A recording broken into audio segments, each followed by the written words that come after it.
Is the life of a common person worth nothing anymore? Or does it matter only when powerful people are involved? This news must have appeared on your feed. Kolkata Wow Momo warehouse fire. More than 20 people are dead, and at least 20 are still missing. But pause for a moment and ask yourself, how did this even happen? And why were workers sleeping inside a warehouse? On January 26, the day we celebrate our constitution, the day we talk about freedom, rights, and justice, I just have one question.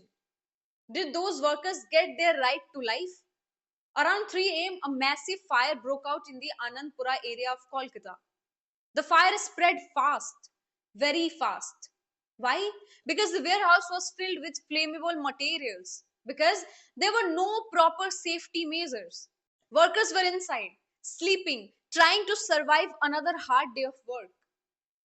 Now comes the most disturbing question. This is under investigation.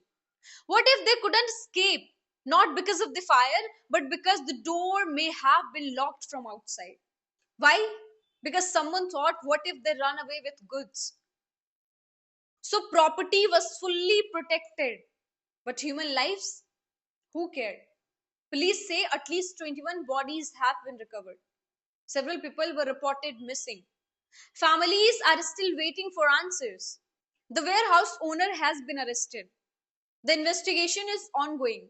But the real questions remain. Why were there no fire exits?